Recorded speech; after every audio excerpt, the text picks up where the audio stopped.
I'm Joseph, I'm Nick. and this is Fish Jelly. Oh, yes, yes, it is. Wow. What are you drinking? Uh, Mexican Pedialyte. Oh, yeah. Someone's ill. Yeah, we're a day late and a dollar short. My trip to Puerto Vallarta, which was a very lovely Christmas gift from Nick, and through no fault of his own, I ended up at like a very shitty hotel that doesn't have internet. So that's been a challenge. We couldn't record the podcast yesterday. So I actually had to buy another hotel to stay at so I can work because this one has internet, but then this one, the power goes in and out. So I wouldn't be surprised if our podcast gets interrupted. And then in between all that, I guess I have a stomach bug. I've been vomiting. So I might have to abandon ship for a second to do that. So yeah, not the best time. And there's a dog in this hotel I'm staying in. There's a dog, like two huge dogs, like Saint Bernards, as you can tell by their voices. And every time someone walks in, they go apeshit. And this hotel probably has like 50 rooms. So I don't understand the purpose of this.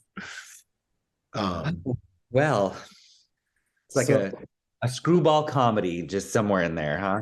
and I am the wrong person for this. I cannot tough it out. So I'm just I'm just feeling all the things. But to bring the mood back up, more people are sponsoring us on Anchor. So I really appreciate, we both appreciate that. Oh, yes. And if people want to do that, they can go to Anchor. It's starting at like 99 cents a month. You can help us reach financial freedom. Oh, I forgot to mention, because we're not together, we're recording this on Zoom. So on Spotify and Anchor, people can watch us interact and they can see me. I still look good even though I'm sick. So there's that. But Mhm. what did Alanis Morissette say? She's sick, but she's pretty. You don't agree? You are, yeah.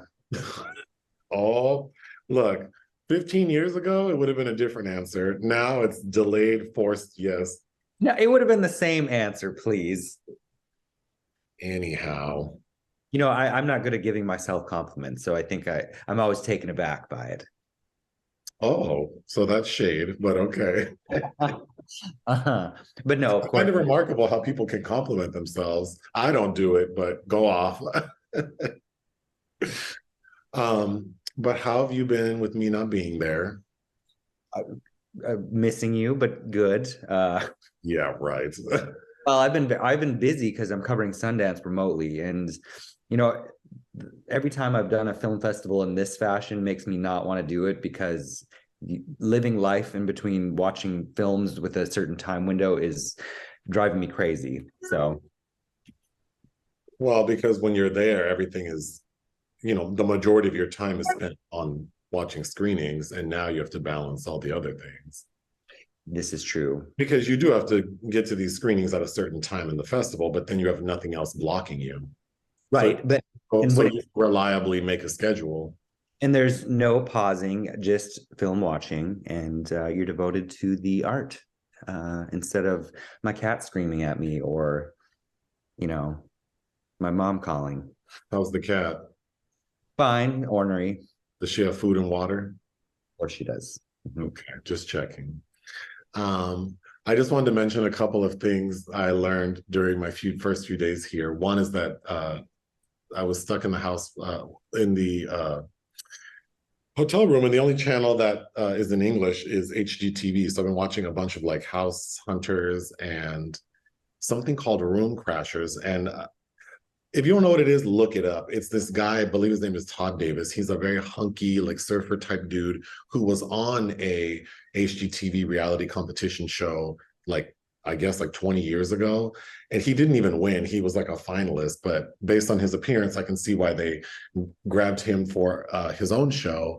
And it is the most ridiculous. Some of this shit is so ugly. Even it's funny watching because you can, I believe on some platform you can watch older episodes, and watching what was considered like in style years and years ago is very entertaining. Oh yeah. Mm-hmm. But this guy in particular, his thing is that he likes to do like kitchens and living rooms, and he always wants a backsplash, and he always picks like 3 colors, and he says these are your colors, and you have to see how he combines. There was one where he crashed someone's garage to make it into a man cave, which I hate that term. And when I tell you it was the ugliest shit I've ever seen, and still left the garage door up. So they didn't even like try to make that a real wall. And it's like the people saw it and they were living. Uh I've said this before. I enjoy being out of town by myself because I get to watch TV and it's fun the things I'm often shocked, like this is what y'all watching. But I'm entertained for a different reason. Next, I know you know who the rapper Young Miami is. She's a member of City Girls, and you like that one song I recall, which I can't even recall the name of. Their big song. I do. I feel like you play it a lot. Yeah. Anyway, Young Miami is officially dating Sean Combs, aka P. Diddy, and she did an interview recently with Trina, and she told Trina that she likes golden showers. For those who don't know, that's like a sex act where one person urinates on the other. So it was trending the last couple of days that the hashtag P, but it's PEE. So for some reason that has tickled me for the last 2.5 days. Well, we have to grasp onto what we can to make it through. Hey, nothing wrong with that. But I feel like if I were a notable person, because I feel like there's nothing wrong with it, but it's right for like joke making. So, well, and then like we're forever going to be associated with that. And what if P. Diddy like dies soon, and then it's like everyone forgets that he's this like billionaire, like Black businessman who's accomplished all these things and had all these hits, and then all we talk about is P. Diddy, because that's the last shit he was associated with. Because if he died tomorrow, all the articles are going to reference how he was trending recently because of that. Yeah, he needs to do something reprehensible real quick, wipe that clean. Yeah, he probably should. He should go like slap Ben Affleck or something. So there is something in the Sorry to This Man section. In the review for Missing, you said that Sarah Pauly is in Run, but I believe that's Sarah Paulson. So I was just like pulling teeth, like trying to find something because we haven't had anything in that section for a while. Oh. We're all entitled to mistakes. In the movie Run? No, in the movie. In the review for Missing, you referenced the movie Run because I think someone affiliated with Missing was affiliated with that film, and you said starring Sarah Pauly. Oh yes, because Sarah Pauly go. Yeah, so a very easy oversight to make. Films released we didn't cover, something called Blaze. Oh yeah, there was a lot of stuff that came out as of last Friday that we made it through quite a bit of. But Blaze was a Tribeca premiered film by Del Catherine Barton, and I did not see it. I don't think it's been getting very great reviews. Something called Jung-E. Directed by Yeon Sang-ho, a South Korean science fiction film on Netflix. Kids versus Aliens. I would have watched this. Jason Eisner directed it, who did a film. I think he was one of the co-directors on Turbo Kid, which is a lot of fun. But he also did Hobo with a Shotgun, which I didn't like. But if you look at the poster art, it looks like something that would be entertaining. But lastly, The Wandering Earth 2. And I didn't see The Wandering Earth 1, directed by France Guo. It's starring Hong Kong superstar Andy Lau from 2019.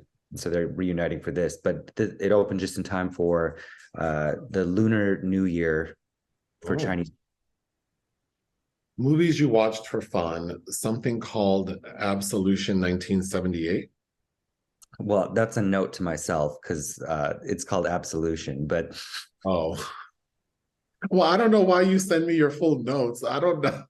I didn't realize I had to further edit them, and I have several different versions. But anyway, this was something I've been scrolling by on Amazon for months, starring Richard Burton, and I think it was released years after it was made, but directed by Anthony Page. But I was more interested because Anthony Schaefer, who wrote Sleuth and Frenzy for Hitchcock, and of course Robin Hardy's The Wicker Man. It's okay. It's about kind of an asshole priest that these students are trying to make go crazy by confessing that they've murdered someone and leading him to the body when it's a joke, partially. And then I didn't realize that Anthony Schaefer was married to Diane Salento, who plays the school teacher in The Wicker Man. Oh. Oh. Okay. Autumn Leaves. Yes, I think you were in the room. I had a Robert Aldrich triple feature this week, but your sister was visiting, who likes Joan Crawford, and she hadn't seen Autumn Leaves. Oh, yeah, I walked in towards the end and it looked really fun. You two actually played two scenes back for me. Yeah, it's a classic.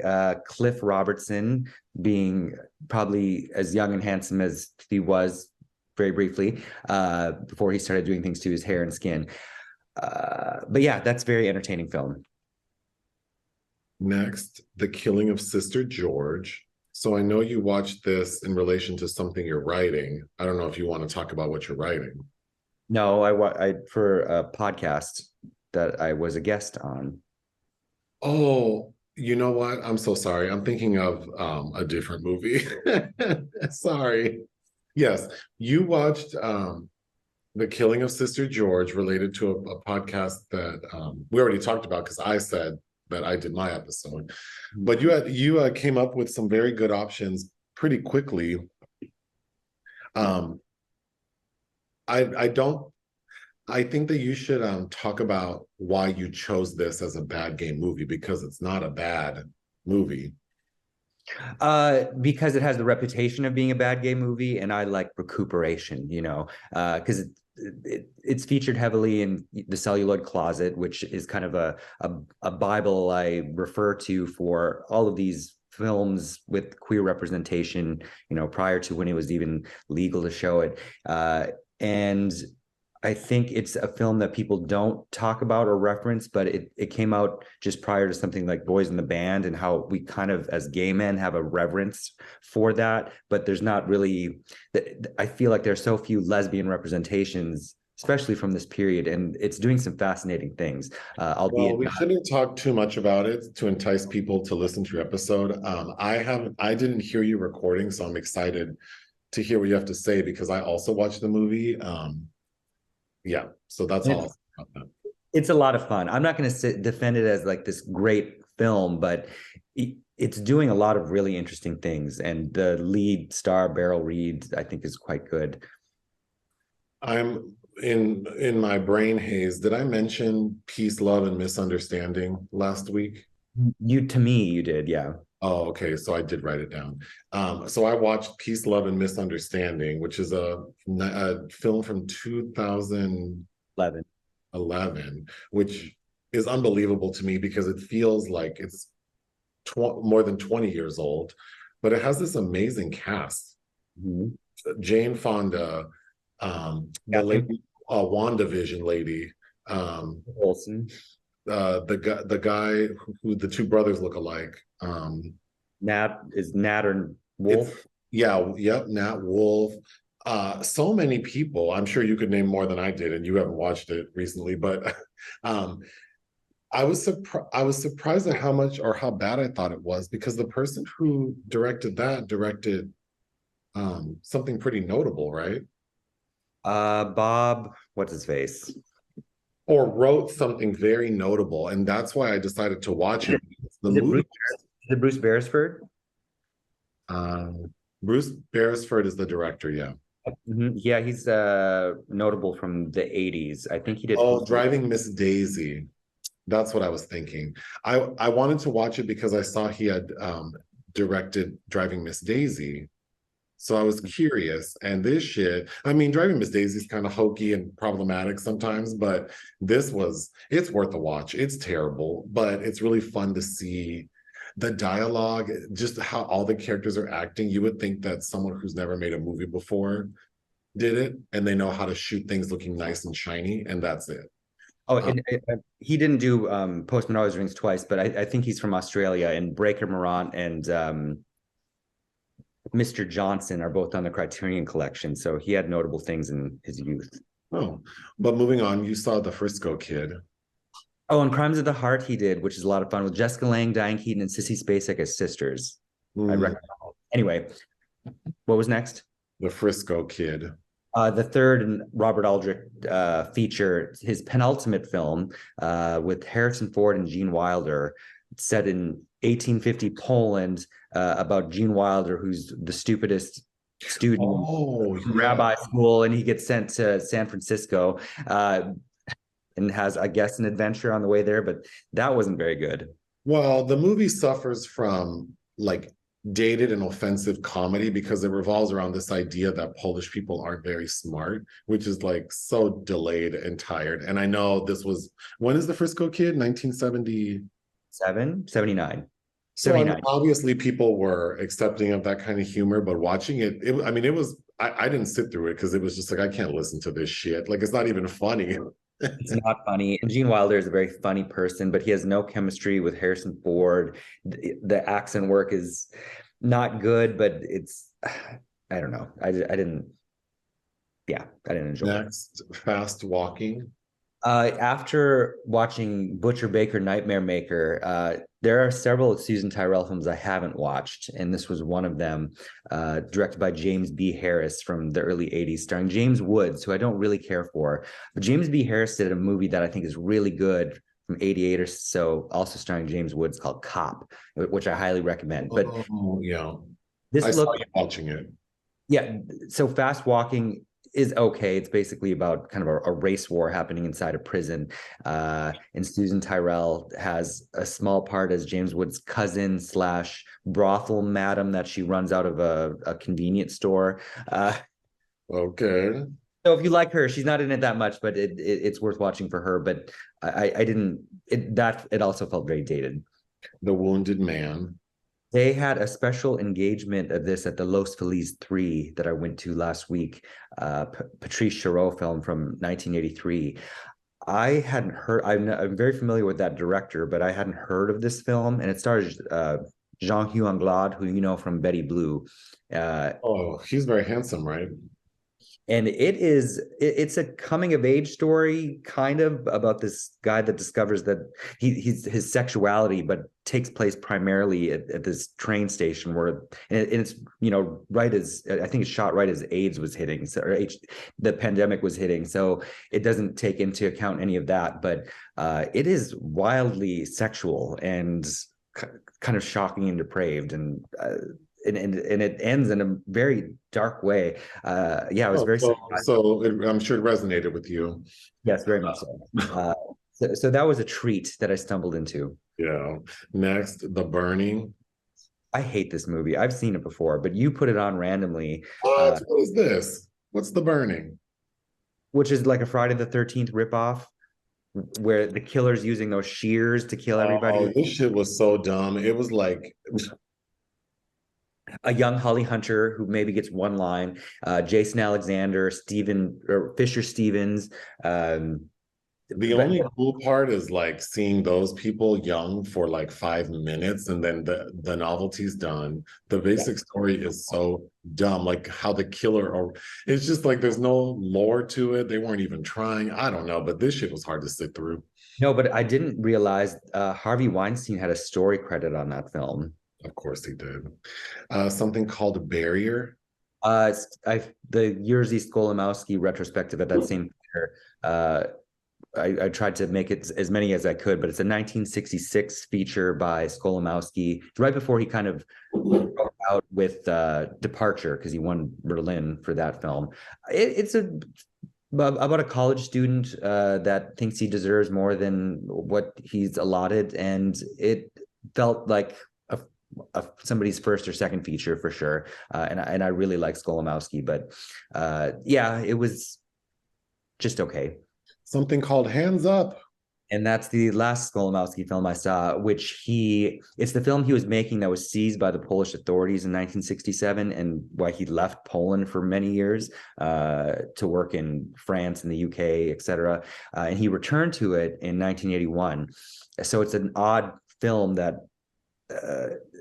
it was an unfinished film that, he finished later. And it feels like two distinctly separate things, but I really like the feel of both, but probably the preference of the 1981 footage. But it's interesting. The Burned Barns. Yes, directed by Jean Chapeau. Had this sitting on Blu-ray forever, but 1973 French film that's notable for uniting Simone Signoret and Alain Delon, like two French titans, about a judge that knows this woman's son had something to do with the dead body. And you've seen this plot in all kinds of ways before, but I like those two leads quite a bit. Fantastic score by Jean-Michel Jarre.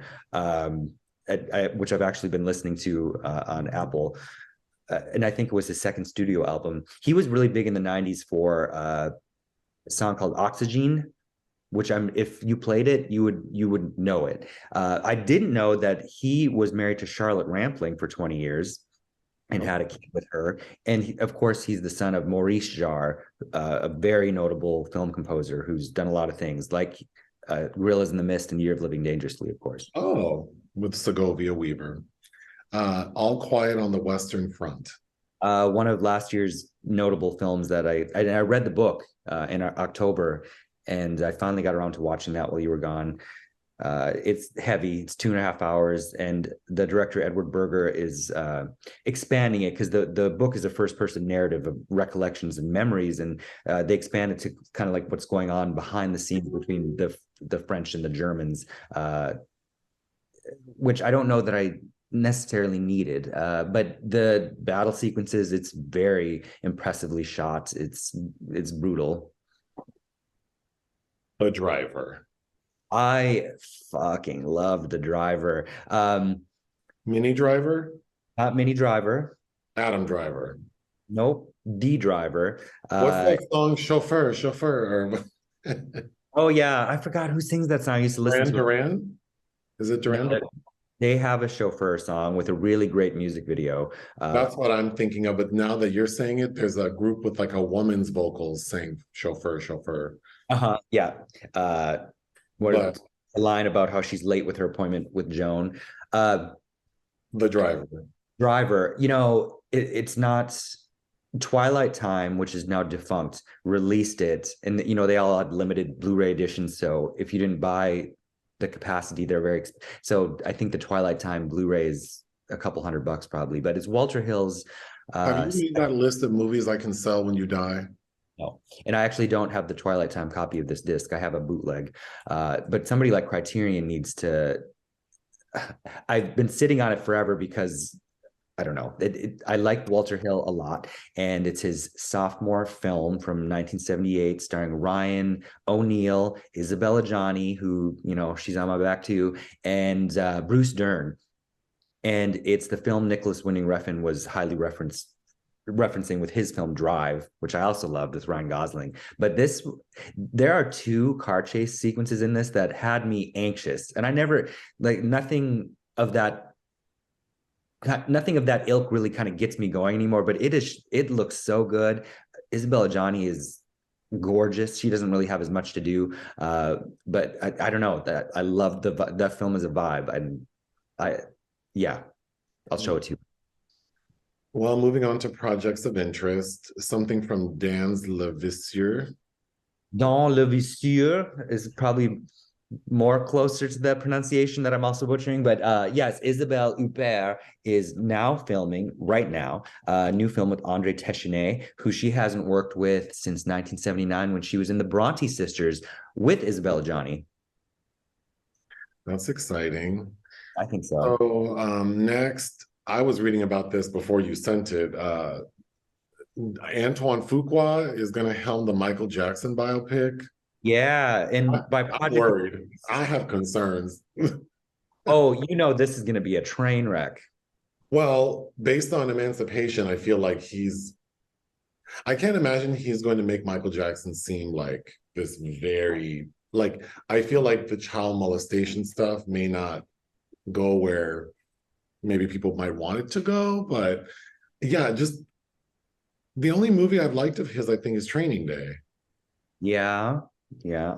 So I remember you thinking Olympus Has Fallen was fun, but those are fun. Yes, you're right. I think that movie's fun, but like oh I could, no, you know what? A good Fuqua film is besides Training Day is Brooklyn's Finest with Wesley Snipes and Richard Gere. oh. I remember liking that.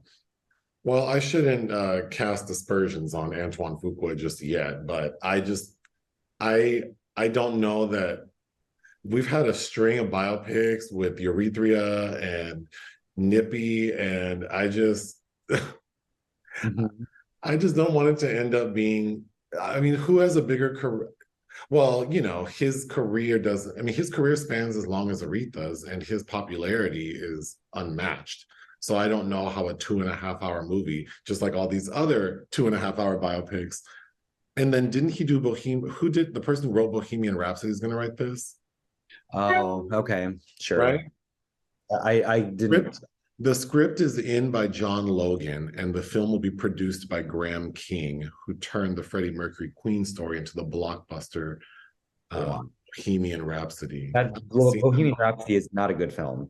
Oh, You didn't watch it. Rami Malek's fine in it, but I don't know. the only thing about this movie is people are going to go watch it, and the minute they announce who's playing Michael Jackson and if we're getting like multiple people playing him, because we're going to need like Like the Bob Dylan movie. we're going to need like at least like 3 versions: a kid, a young adult, and then the one we got to know and more before he passed. So I just want this movie. They can't do Michael crazy. They just can't. Somebody like Spike Lee, I think would be a better fit to do Michael Jackson, but I don't know. But that being said, I don't know what kind of reverie Antoine Fuqua has for the subject. He might be interested, and he might also approach it as like, oh my gosh, what if he does like The Trial and makes the movie about that? Like, I don't know. I can't support that. What would be really interesting is this Jackson's life is worthy of a miniseries, like a 10-part miniseries with each a 90-minute segment devoted to an era.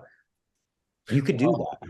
My thought would be to take a moment in his life, and I think the thing that most people think about and talk about when they think of him are his eccentricities and his appearance. And I think a really interesting thing to like, if he has access or the screenwriter had access to like information we don't all know, maybe focus around the time when he discovered like he had vitiligo, from when he like adjusted his nose to then sort of adjusting his skin tone, maybe that period, and how he struggled with how a lot of that was a reflection of what he thought people wanted. I think that could be a really interesting character study. And we don't need the big productions, because I feel like, I mean, both Respect and I'm only saying those because those are 2 recent ones featuring super successful Black entertainers, but I think they couldn't quite achieve, like in the production, the magnitude of these two. And they're, like all the Whitney performances felt very like we're on a sound stage and we're shooting at an angle and we're going to put in the audience post. And I didn't see Bohemian. No, the one with Rocket Man. Don't they have some pretty big like? Sure, I didn't really care for them, but yeah, Michael would need. I mean, he was playing to like 100 crowds of 100,000 plus. It just needs to feel grand. But anyway, we're talking a lot about hypothetical shit. I'm talking a lot about hypothetical shit. if somebody's gonna play Janet. Man, you watch the review for and it better not be called like Beat It or Thriller or Moonwalk or it's gonna be named it's gonna be named Moonwalk. I know it. Or Neverland related. Oh God. Anyway, unfortunately, there are entries in the obituary section. Gina Lollobrigida is dead. Lola Brigida is dead, yes. What do you know her from? Oh God, a lot of things. She did a film. Okay, so she was kind of Sophia Loren's competition, as the Italian import. And I saw her in person. I think she showed up to. I went to a TCM film festival, and they showed Buena Sera, Mrs. Campbell, which is kind of the impetus for what Mamma Mia became. Which is really interesting. But I really like. You've seen her in a movie. Woman of Straw, the Basil Dearden film with I think Sean Connery years ago, really dark and disturbing film. And speaking of Skolimowski, he did a fantastic Nabokov adaptation of King Queen Knave, which is impossible to find. It was not part of that retrospective. And Death Laden Egg. Yeah, she has a lot of really great films. Next, or not next, but David Crosby also died. I'm not familiar with who that is. I know I've heard that name before. You don't know the musician? Did he do a track with Luther Vandross? I don't know who that is. Okay. I've heard, who I would have said? You haven't heard of Crosby, Stills and Nash? Because there's someone named Bing Crosby, and if you asked me Crosby, I probably would have said Bing Crosby. I've heard of Crosby, Stills, and Nash is a thing I've heard. I don't know any songs. Do you? And you've been looking this shit up. Did you know a song before?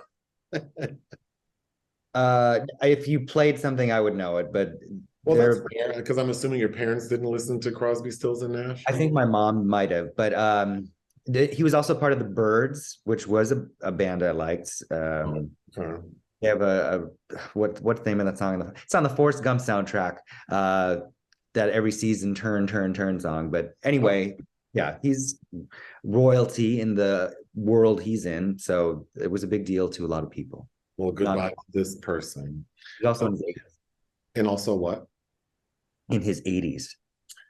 Yes. Okay, so the secret movie this week was your choice, and it's related to something you're going to be writing, which I don't know if you're going to say what it is, but so if you're not, then I guess I'll stop. Or should I say what it is? It's fine. I mean, who's going to remember that? Writing. Yeah. Who's going to check me? Who's going to check me? No, watch me get like a DM. No, Nick is writing another piece for Spin Magazine about, what is the topic? It's kind of an anti Valentine's Day list, which I think is a really fun idea. And then after watching this movie, I think this is an excellent. If this is one of your choices, I think it's an excellent selection. But you had seen this many years ago, I presume. The last time I saw it was probably about 2006.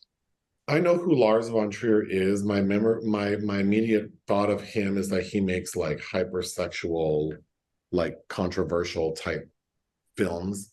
And I've seen some. I know I saw Antichrist. Yeah. And the one I thought was really good. With Kirsten Dunst or Claire Danes. Who's in Melancholia? Kirsten Dunst.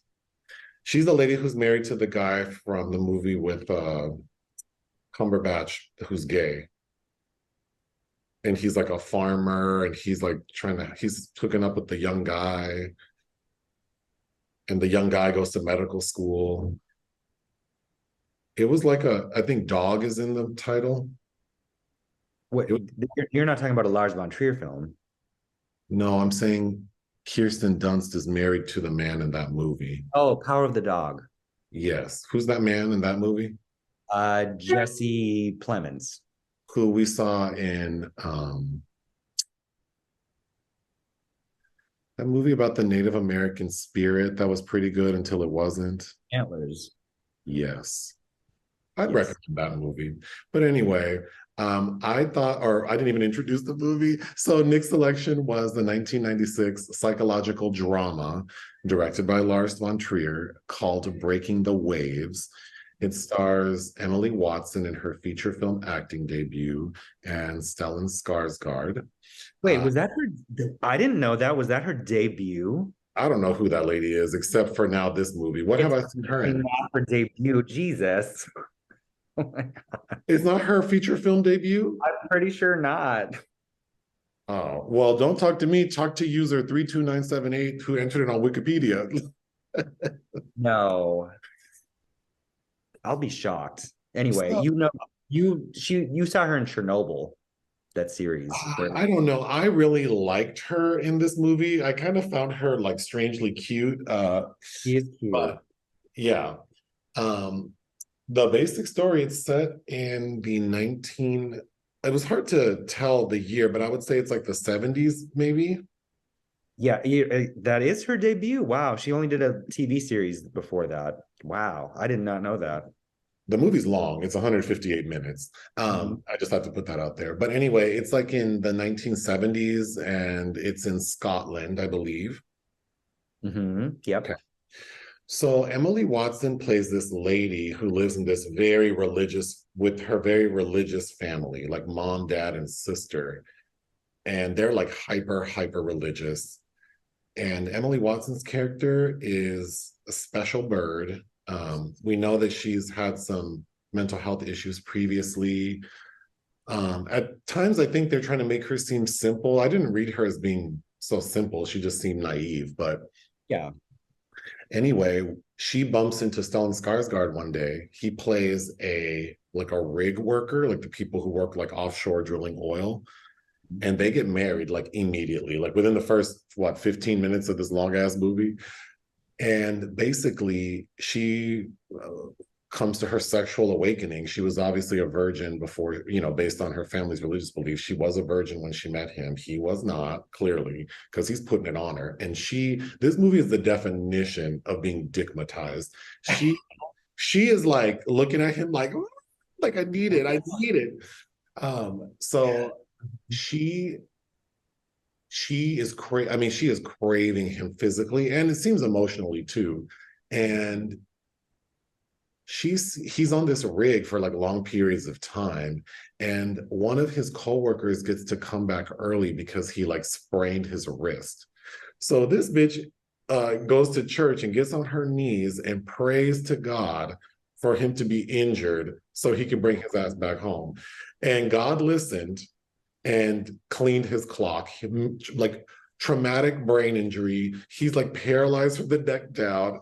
So he comes back. And then a portion of the movie is like if Misery were like a Hallmark movie, because she's like obsessing over him, but she's not hurting him. I mean, she is in a way, but she's not physically, and she's not trying to. She just craves his body, even though it doesn't work.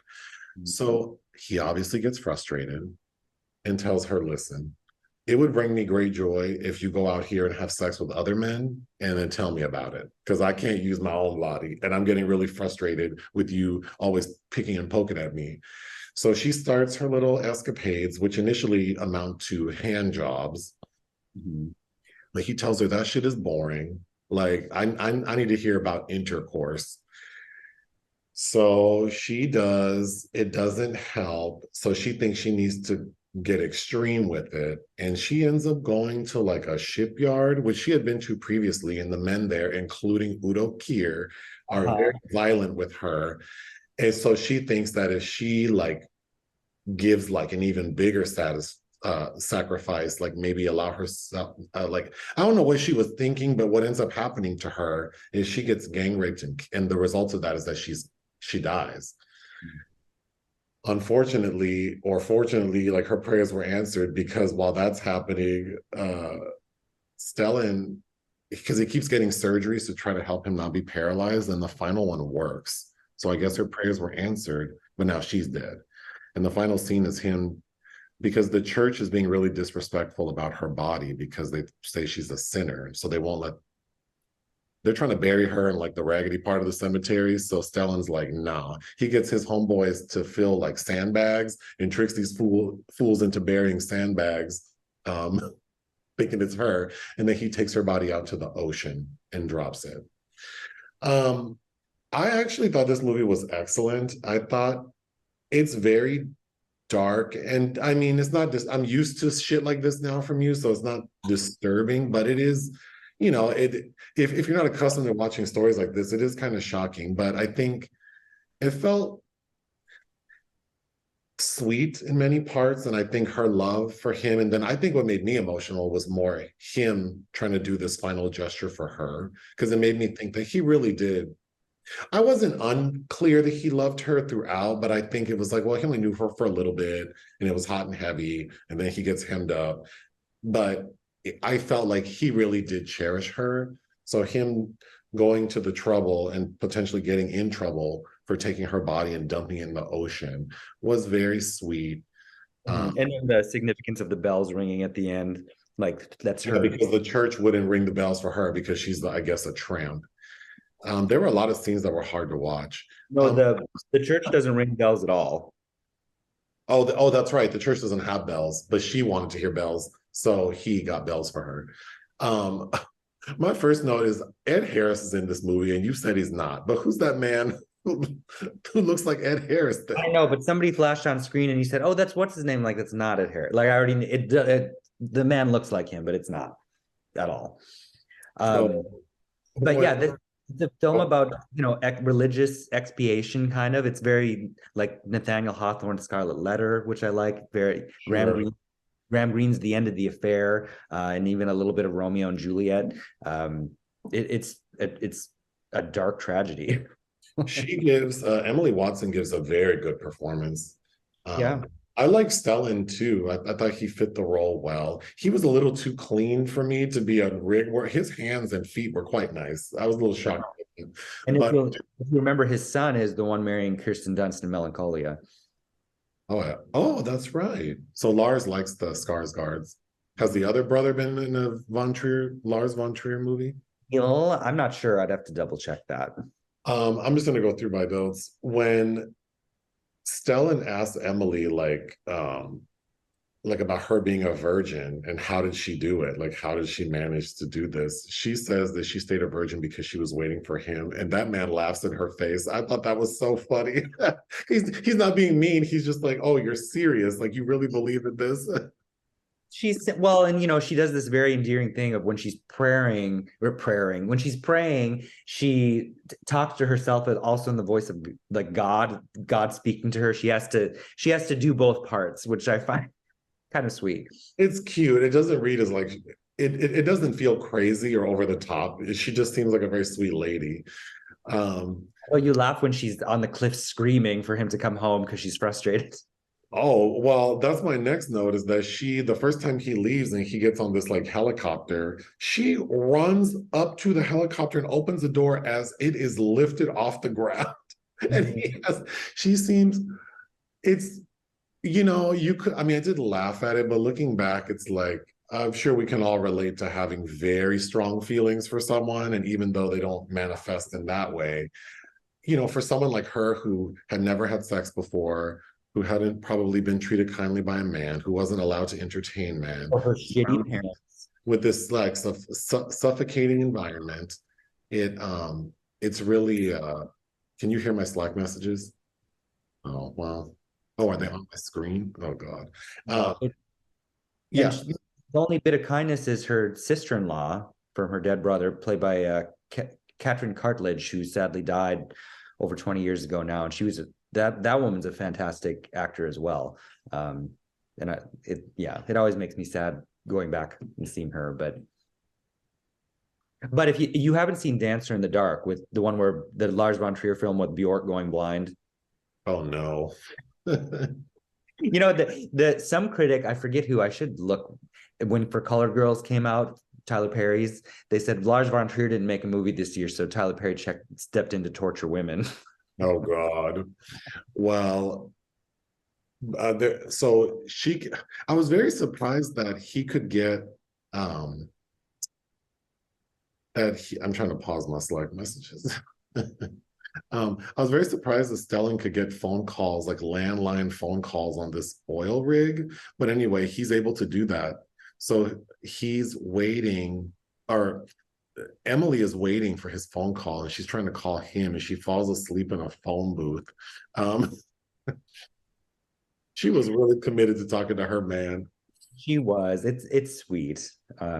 and of course, devastating what transpires. But it's like all of Lars von Trier's films are pretty heavy hitting. But I was gonna say about Dancer in the Dark, the friend role, like Catherine Deneuve, and that is a friend to Bjork, much like Cartledge is in this film. So he likes that kind of dynamic as well. The moment you were referring to when Emily Watson's character screaming like on the cliff is because she comes home and her mom finds that she has a calendar counting down the days to when Stellan returns and the mom ripped the shit up. And she goes, oh, shit. And also on the calendar, it's just like, I love like all these doodles. Like a little girl. But I feel like there are a lot of people out there who get into relationships very early and stay in them, like you marry your high school sweetheart, you were a virgin, you stay married for 25 years. And then when you break up in your mid 40s, if that happens, you're kind of starting like, I mean, not a kid because you've been doing adult things, but you don't know how things work maybe. Or someone like her who was so sheltered up until she got married, which made me think of that movie with the Faye Dunaway and James Earl Jones and Jennifer Tilly. Scorchers. How the one lady is scared to have sex on her wedding night, and Emily Watson is like the opposite of that movie. She got a taste and she could not stop. Well, they'll make he has sex with her in the bathroom at the celebration. Yeah. So when Stellan becomes paralyzed, and of course Emily is in this hospital all the time trying to be with him, he finally tells her, like, could you wear something loose so I don't have to see your body because it's like torture? And then it's clear he's just miserable. And there's a scene where he tries to kill himself by overdosing on medication, which is difficult because he's almost fully paralyzed. He has it seems like he could move his arms, but very little. So when he tries, the pills spill everywhere. And then, of course, the nurses, one of whom is Emily Watson's sister, her character sister, is not leaving pills around him. I thought that was sad. Also, like, I think talking about, being innocent and then experiencing sex and how that, all the ways that it sort of grows in our minds and what we latch onto. And like, she was a very sexual person, as in she wanted it, but, she wanted it from one person. Mm-hmm. I think I might vomit again, but she wanted it from one person. So I think like there's a scene when she first gets on a bus, like trying to satisfy Stellan's craving for her to be sexual with other people. And she gives this man a hand job and he finishes and she's disgusted and runs off the bus and vomits, speaking of that. And, I just felt so bad for her because it's like, I feel like a lot of people, even more experienced people, are chasing a feeling that is like, this is not what I want. And I'm doing these things that are, it's complicated because only a portion of it's physical. It reminded me of being a teenager and chasing that feeling and getting into all kinds of stuff with all kinds of people that didn't feel good, but the biological portion of it felt necessary, I guess. But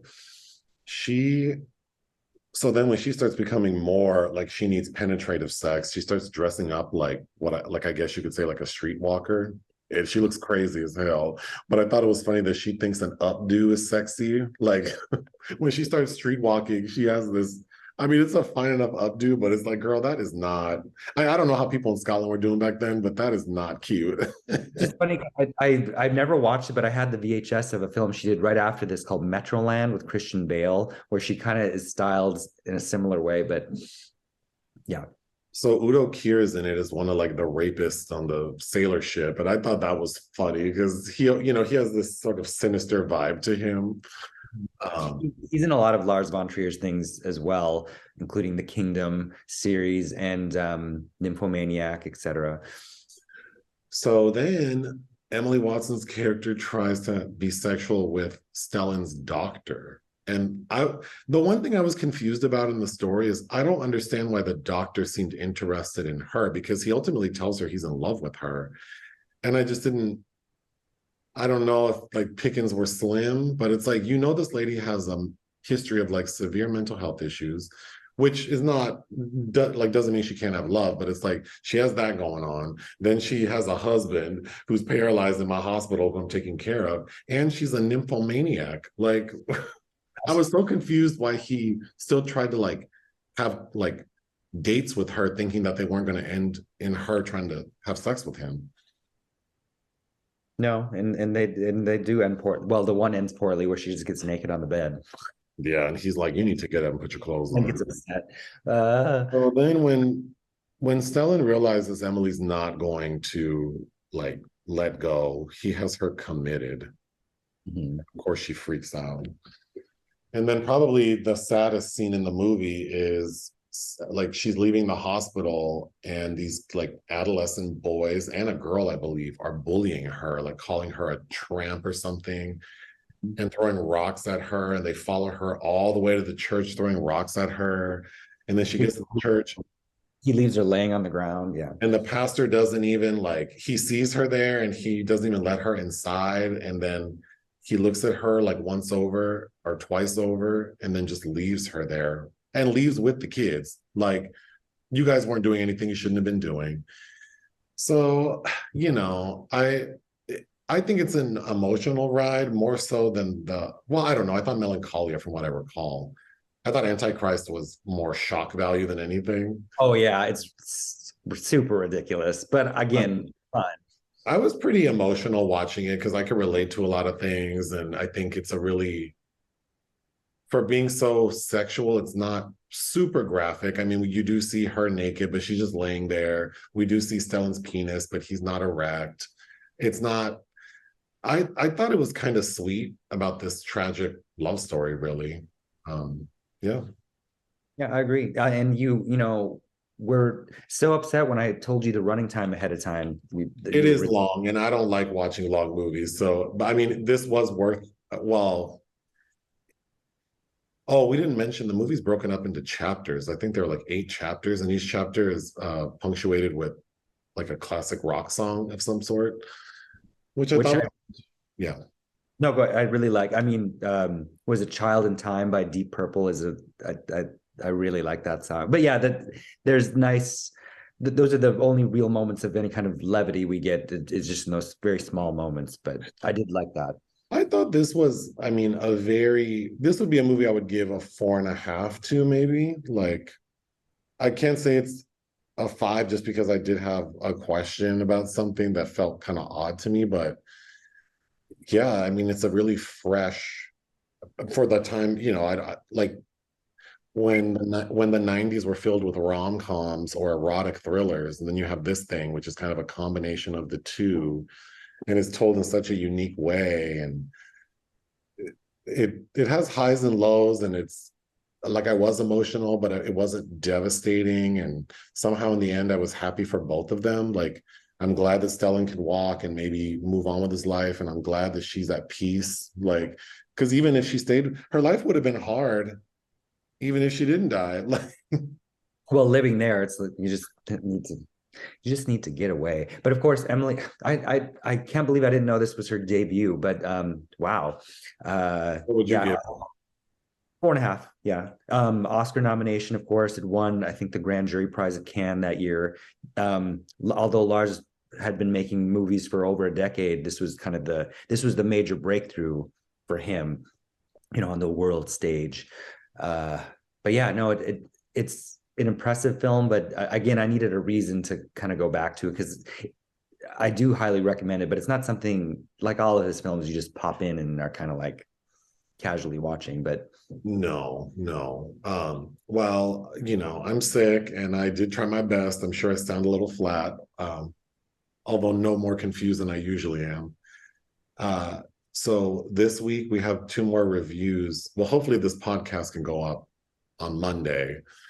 And then we have something tomorrow and the day after. I think I'm supposed to watch Infinity Pool. So there should be a review up by maybe Friday.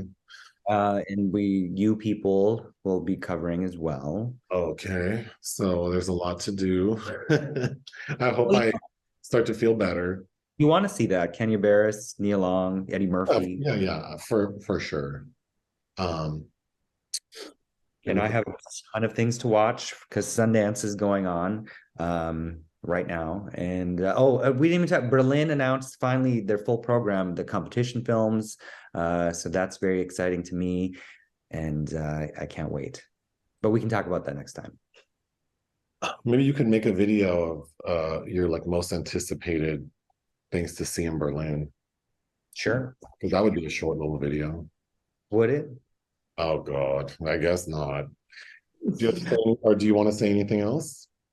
No, it's just an overwhelming week for both of us for different reasons. That's all. That's right. Toodaloo.